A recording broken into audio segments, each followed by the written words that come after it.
10 years ago, I'm not sure, in Florida, as a Broadway, right? Playwright, right? Off-Broadway. Playwright. I was there. He was there. Did you bring your play to Plus One Points? I did. Is that you? DC, Yeah. 5 years ago, 6 years ago. Any other question for her? And for others, Al Jazeera, so many others on networks that I guess he's a freelance journalist or a communicator or represents the Muslim faith. He married one of our sisters in D.C., Project Reach sister, Nazim's sister. You know, he came down here like a thief in the night. You know, Lord have mercy, man. Alhamdulillah, she's happy, man. Alhamdulillah, man. You know, she got him here. You know, so that's a good thing. It's a good thing. There was a veiled threat in there. Yes. I heard that. Unsettled. Alhamdulillah. Man, look, they had a good thing, man. Her and this other sister used to come from Sterling. Sterling about 40, 50 miles away, man. You know, every Sunday we talk to these knucklehead sisters, our sisters. You know, to give them love, trying to give them some nourishment and some guidance, man. So it really opened up my heart. And it's all really, this is what we're trying to come here today. You know, we invited people here today that are engaged in the community in the broader sense. And having the door of narrative. So Brother Wajahat is here, always here to share with us some insights in his experience and his story about narratives. You want to sit down or you want to sit down? Thank you, sir. Give it up for Brother Amir. I don't need a microphone, do I? No. So, assalamu alaikum, everyone. Thank you. That's my insane child, Ibrahim, who's going to be running around. Salam to everyone. All right, there you go. This is the sequel that was produced from the union of Sarah and I. Raise your hand if you're married up like me. That buys me 2% equity, husband equity. It'll last till 7:30. And that my little nusayba there. So thank you for the invitation. I love coming here. I think it's a cultural gem of Washington, D.C.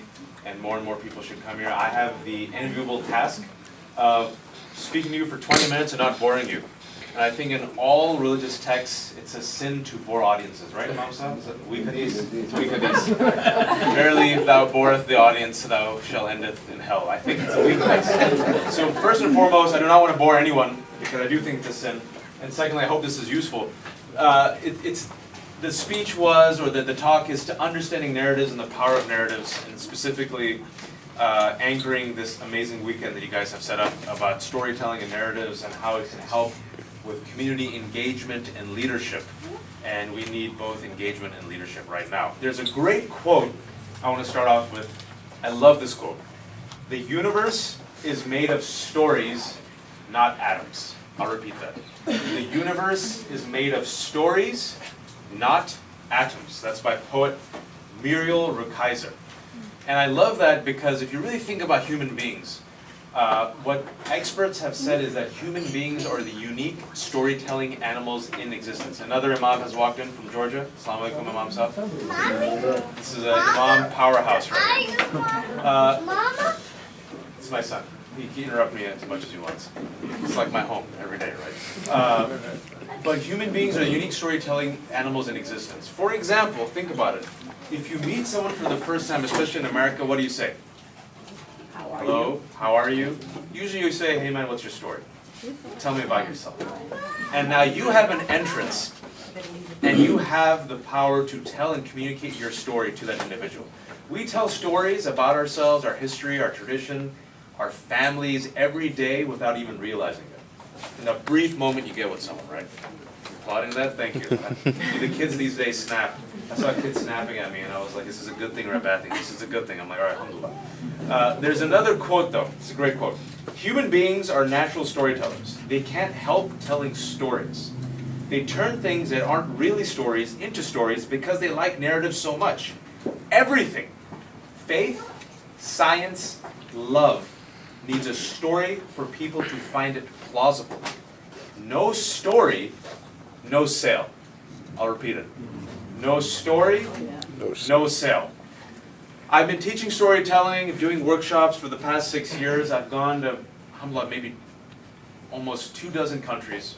Every single community has their version of the boy who cried wolf. Someone give me a breakdown of Boy Who Cried Wolf. What is it? What happened in that story?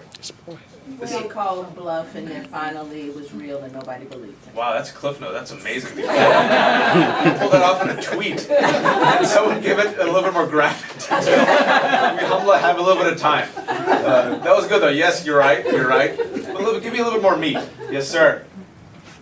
So, You can finish the chicken. It's okay. Take your time. He's like, he decided. He goes, chicken, story. Chicken, story. Let it be known I let you finish the chicken. Your mom said no. Go for it.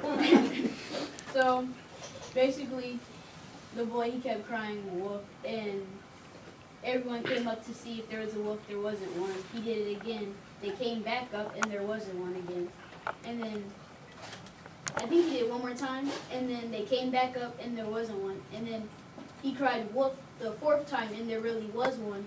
And since no one believed him, they didn't come to help. Excellent. What's the moral of the story? Don't lie. Don't lie. All right, don't lie. Every single country I've gone to has their version of the boy who cried wolf. Every single country I've gone to and asked this question, the same moral is don't lie. Now, question. We all have kids, most of us have kids. If you tell your kid don't lie versus let me tell you a story about a boy who cried wolf. What sticks? Yeah. The story always sticks. Simple lesson. If you think of world leaders, if you think of sportsmen and athletes, sportswomen, just look around us. All of these brilliant men and women have a unique story. Tell me the story of Steve Jobs. I'm not saying if he's great or not, but Steve Jobs. Started Apple. Start Apple, where? Garage. Everyone knows the story. Simple person with a crazy dream, think big, be an outsider, innovator, started with a bunch of his homies in the garage, and now, ta-da, Apple runs our life, and most likely we have to give Baya to Apple in about 15 years, and also Google. Think about the prophets, all right? Who here is Christian? All right, welcome. Alan Wasalan, welcome. I went to an all-boys Jesuit Catholic high school, where they try to convert you into becoming a Jesuit priest, which is fine. Every semester they gave us religious studies in some form or another, right? So it was like Bible as literature, Christian morality, social justice. MashaAllah, every semester the three highest grades were Wajahat the Muslim, Kalyan Neelam Raju the Hindu, and then number 3 Naveed Mustafavi the last Persian Muslim. And my Jesuit priest used to cry each time as he read the names. The heart used to break. But the reason why I'm mentioning it is if you read the New Testament, if you read the Bible, I'm sure most of you have, how did Jesus convey his messages? Parables. What's a parable? Story. And I sat there as a Muslim, engaging the Bible for the first time in my life, and the reason why I got the highest grades was, I was like, oh my God, I know these prophets. I know Abraham. I know Ismail. I know Isaac. These guys are on my roster. Right. I knew the story of Noah, Musa, Moses. The stories are what captured me, which gave me the morals, and the message of men for others is the Jesuit message. For those of you who don't know, it's about service. Right. I'm like, okay, a Muslim like me, I can invest in that. And alhamdulillah, I got the highest grade every semester for 4 years.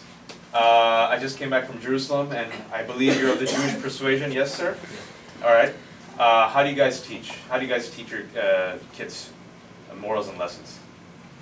Different stories, but Stories, rabbis tackling the stories, digesting the stories, back and forth conversations. And so if you really think about it, not just our personal identity, not just a branding of a company, not just a sales pitch, but even our deen, our religion, which many of us have voluntarily decided to take on to live better lives. The messages, the morals that are sent from high above that we believe through Allah subhanahu wa ta'ala are conveyed through the prophets, through stories. I'm grounding this in kind of a 411 because we kind of don't realize the importance and weight of stories in shaping our daily lives. People laugh at it. People have laughed at me my entire life. I'm of the South Asian persuasion, for those of you who couldn't guess. And post 1965, when the visas opened up, a lot of folks came from South Asia. My father came here. He was educated, but a young buck, 21 years old. lifted himself from the bootstraps, yada, yada, yada, American story. There is a trinity of occupations that children of immigrants can occupy in America. Does anyone know what the highest station is? Doctor. Mashallah, doctor. Apparently, doctors are the first ones to get into heaven. You guys didn't know that? Oh yeah, those first ones. Right after the angels, it's the doctors. I married a doctor, so I married up, so I'm going to be on serious hotels. If you aren't lucky enough to become a doctor, what's number 2? Engineer, mashallah. You know it, man. You played this game. The reason why Jihad knows is because you're not a doctor or an engineer. Number 2 is engineer. Mashallah, you get to marry someone who's not a 9, but a 7 or 8. After the doctors go in, then the engineers get into heaven. And then number 3, lawyer, not lawyer. Tech, somebody in Not tech. Not tech.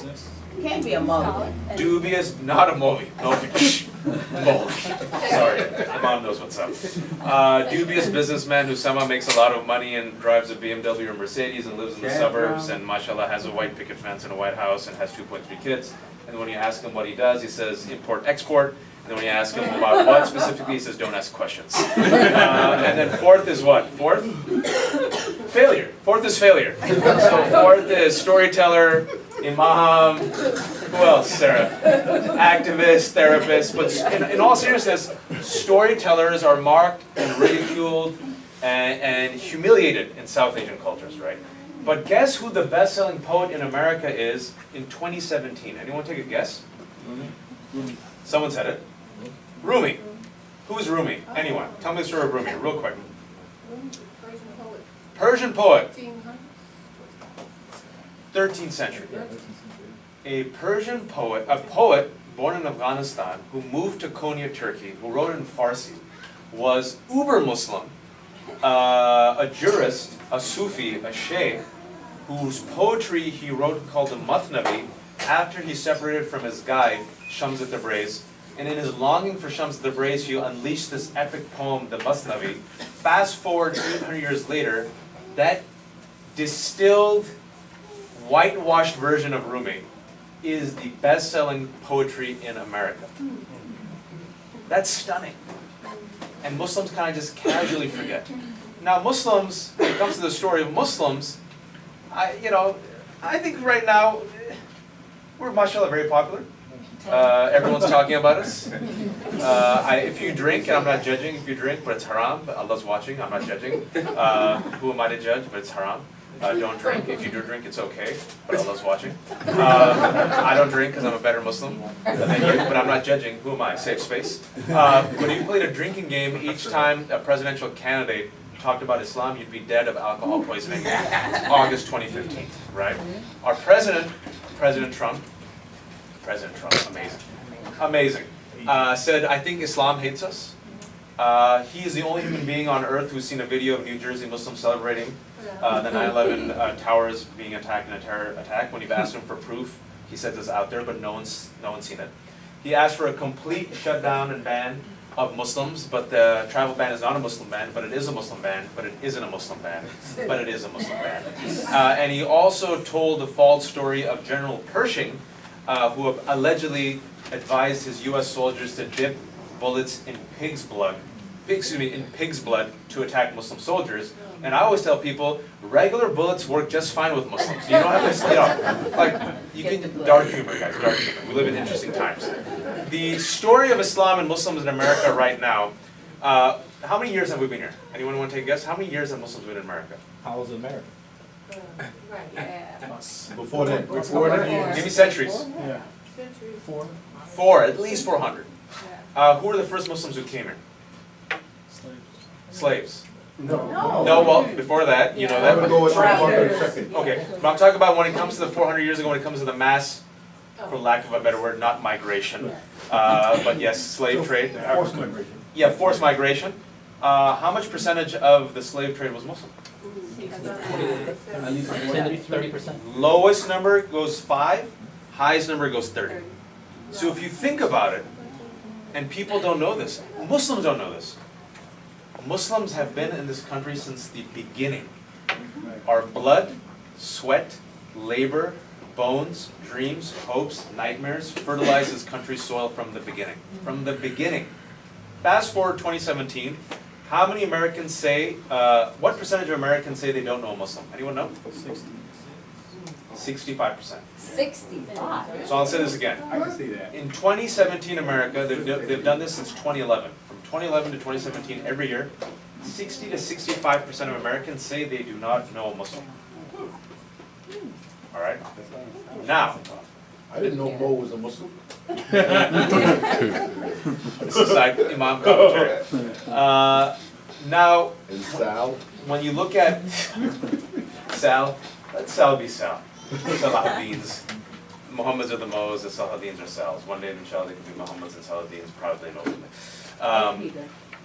When they look at what's causing this immense, if you will, Islamophobia, anti-Muslim bigotry, it comes down to two root causes. I've done the research on this. The two root causes are the following. Most Americans say that they A, don't know a Muslim. It's ignorance. You guys with me so far? Yep. This is important because it's very easy to think right now, especially 2017 America, they just hate us. Americans hate us. Evangelicals hate us. Jewish Americans hate us. They're born with a malignant anti-Muslim heart. And no matter what we do, they will always hate us. And this is the narrative, by the way, of ISIS and Al-Qaeda. The West is at war with Islam. They will always hate you. So brothers and sisters, your job